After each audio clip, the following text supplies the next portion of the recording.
여러분, 안녕하십니까? 잠시 가던 길을 멈추고 제 목소리에 귀를 기울여 보시겠어요? 여기 역사의 거친 파도 속에서도 끝내 굴절되지 않았던 한 가족의 뜨거운 심장 소리가 들려옵니다. 채널 위인 일기에 오신 여러분을 진심으로 환영합니다. 본격적인 이야기를 시작하기 전에 여러분의 소중한 구독과 좋아요는 이 시대에 숨겨진 영웅들을 발굴하는 데 큰 힘이 됩니다. 그리고 지금 이 방송을 어느 지역에서 몇 살의 나이에 듣고 계시는지 댓글로 남겨주세요. 여러분의 삶의 궤적이 이 시나리오의 주인공들과 어떻게 맞닿아 있는지 소통하고 싶습니다. 자, 그럼 시작해 볼까요? 오늘 우리가 만날 주인공은 다산 정약용의 형이자 조선 천주교의 거대한 기둥이었던 정약종, 그리고 그를 중심으로 피어난 순교자 가족, 그리고 조카 사위이자 조선 최초의 세례자인 이승훈, 베드로의 이야기입니다. 여러분, 1801년 4월 8일 서소문 밖 형장의 공기를 상상해 보세요. 비릿한 피냄새와 구경꾼들의 낮은 수군거림, 그리고 서슬퍼런 칼날이 번뜩이는 그곳 말입니다. 그 한복판에 한 남자가 서 있습니다. 바로 정약종입니다. 그런데 그의 행동이 참으로 기이합니다. 보통의 죄인들은 죽음의 공포에 질려 고개를 숙이기 마련인데 그는 오히려 형리들을 향해 호통을 칩니다. 나는 하늘을 우러러보고 죽겠다. 땅을 보고 죽는 것은 세상 사람들의 일이지 하늘을 믿는 내가 할 짓이 아니다. 그는 실제로 등을 땅에 대고 누워 목을 하늘로 향하게 했습니다. 요즘 말로 하면 압도적인 멘탈 갑의 모습이자 자신의 신념을 증명하는 최후의 무대였죠. 칼날이 내려오는 그 찰나의 순간에도 그는 하늘을 응시했습니다.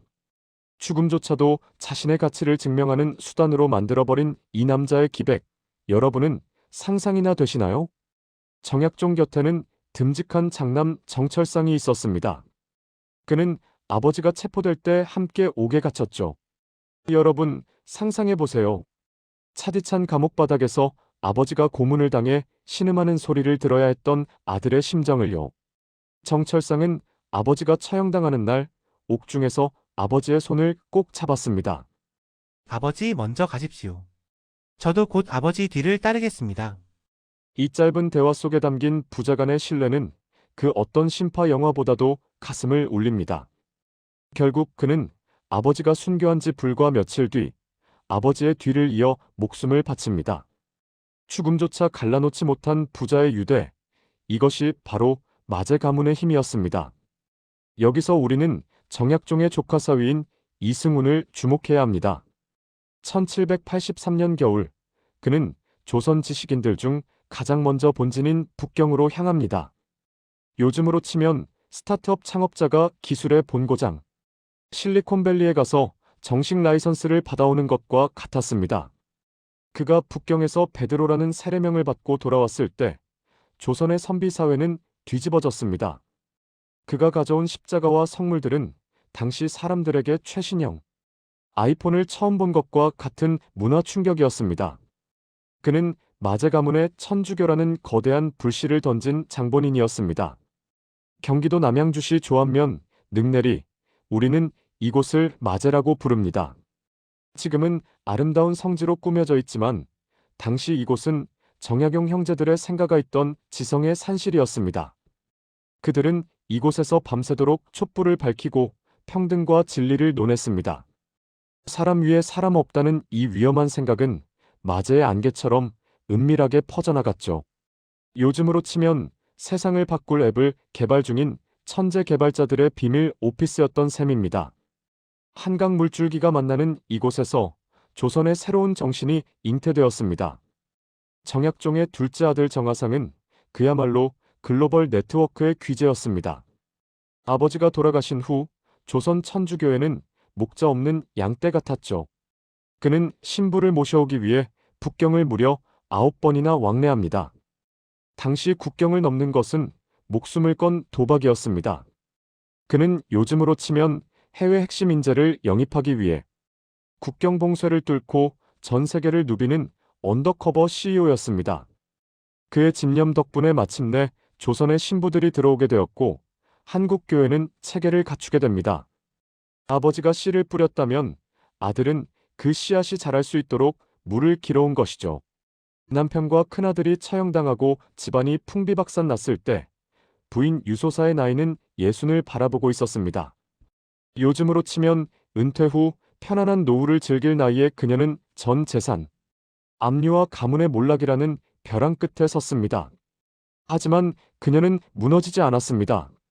79세의 고령으로 옥에 갇혔을 때 신문관이 배교를 회유하자 남편이 간 길을 나도 갈 뿐이다라고 답했습니다. 그녀는 단순히 아내가 아니라 거대한 폭풍 속에서도 흔들리지 않는 가문의 뿌리이자 회복 탄력성의 끝판왕이었습니다. 정약종의 딸 정혜는 미모와 지성을 겸비해 주변에서 탐내는 혼처가 많았습니다. 요즘으로 치면 재벌가와의 정략 결혼이나 화려한 인플루언서의 삶을 살 수 있었던 조건이었죠.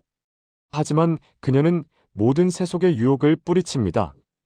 그녀는 감옥 안에서도 고된 매질을 견디며 동료들을 위로했습니다. 그녀의 단단한 자존감은 어디서 나온 걸까요? 아버지와 오빠가 보여준 하늘의 가치가 그녀의 영혼에 깊이 박혀 있었기 때문입니다. 그녀는 세상의 기준에 자신을 맞추지 않는 당당한 자유인이었습니다. 조카 사위 이승훈, 베드로는 사실 조금 입체적인 인물입니다. 박해가 닥칠 때마다 신앙을 부정했다가 다시 돌아오기를 반복했기 때문이죠. 우리는 그를 비겁하다고 비난할 수 있을까요? 그는 가문의 안위와 신념 사이에서 끝없이 흔들렸던 지극히 인간적인 지식인이었습니다. 요즘으로 치면 조직의 압박 때문에 소신을 굽혀야 하는 직장인의 슬픔을 몸소 겪은 셈이죠. 하지만 중요한 건 그의 마지막입니다. 1801년 그는 결국 정약종과 함께 형장으로 향하며 베드로라는 이름에 걸맞은 선택을 했습니다. 정약종은 당시 지식인 사회의 메가 인플루언서였습니다. 그가 쓴 주교요지는 어려운 한문이 아니라 쉬운 한글로 쓴 교리서입니다. 이것은 당시로서는 파격적인 UX 사용자 경험 디자인이었습니다. 양반들만 알던 지식을 평민과 여성들에게 공유한 거죠. 하늘 아래 모두가 평등하다는 그의 메시지는 당시 조선의 신분제를 뒤흔드는 위험하고도 매력적인 콘텐츠 플랫폼이었습니다. 그는 지식을 과시하는 대신 가장 낮은 곳으로 전달하는 길을 택했습니다. 동생 정약용은 실용적인 학문을 택해 유배지에서 수많은 저서를 남기며 살아남았고 정약종은 신념을 위해 죽음을 택했습니다. 요즘 말로 하면 안정적인 대기업, 임원 정약용과 가시밭길을 걷는 혁신적 활동가 정약종의 대립이라고 할까요? 두 사람 모두 조선의 지성사를 풍성하게 만든 거인들이지만 그들이 걸어간 길의 무게는 각기 다릅니다. 살아남아 지식을 전한 동생과 죽음으로 진리를 증명한 형. 이 형제의 엇갈린 운명은 마제 성지의 아름다운 풍경 속에 여전히 서려 있습니다. 당시 조선의 유교 사회는 하나의 정교한 매트릭스였습니다. 신분이라는 가상현실 속에서 사람들은 자신의 위치를 받아들이고 살았죠. 정약종과 이승우는 그 매트릭스를 깨는 빨간 약을 들고 온 사람들이었습니다. 그들이 전한 메시지는 너도 소중하고 나도 소중하다는 것이었습니다. 이 메시지는 당시 기득권층에게는 시스템을 붕괴시키는 바이러스였겠지만 억압받던 민중들에게는 새로운 세상을 여는 코드였습니다. 기록에 따르면 정약종이 처형될 때 목이 베었으나 피가 우유처럼 하였다는 식의 전설 같은 이야기 항설가 전해지기도 합니다. 하지만 이는 종교적 숭고함을 강조하기 위한 구전일 가능성이 큽니다. 중요한 건 기적 같은 현상이 아니라 죽음을 대하는 그의 태도였습니다. 그는 죽기 직전까지도 옆의 죄수들을 위로하고 형리들에게 정중하게 인사를 건넸다고 합니다. 그 고결한 매너야말로 진짜 기적이 아니었을까요? 그는 마지막까지 인간으로서의 품위를 잃지 않았습니다. 경제적 관점에서 보면 정약종 일가는 최악의 선택을 한 셈입니다. 떵떵거리며 살 수 있는 명문 가문이 하루아침에 멸문지화를 당했으니까요. 하지만 그들이 남긴 정신적 배당금은 어마어마합니다. 오늘날 우리가 누리는 자유와 평등의 씨앗이 바로 이곳에서 시작되었으니까요. 그들은 당장의 수익보다 미래 가치에 투자한 장기 투자자들이었습니다. 비어있는 금고 대신 꽉 찬 영혼을 선택한 그들의 배짱, 여러분은 어떻게 생각하시나요? 맞의 성지를 걷다 보면 발밑에 밟히는 돌멩이 하나하나가 그들의 눈물처럼 느껴집니다. 정약종의 굳건함, 이승훈의 번민, 유소사의 자애로움. 그들은 우리에게 묻습니다. 당신은 무엇에 목숨을 걸 수 있나요? 바쁘게 돌아가는 현대사회에서 우리가 잃어버린 절대 가치를 그들은 온몸으로 보여주고 있습니다. 이들의 희생은 비극이 아니라 오늘날 우리를 있게 한 거대한 유산입니다. 여러분, 정약종과 그 가족, 그리고 이승훈의 대서사시가 마무리되었습니다. 1801년의 형장은 슬픔의 장소가 아니라 새로운 시대가 열리는 탄생의 장소였습니다. 오늘 방송 어떠셨나요?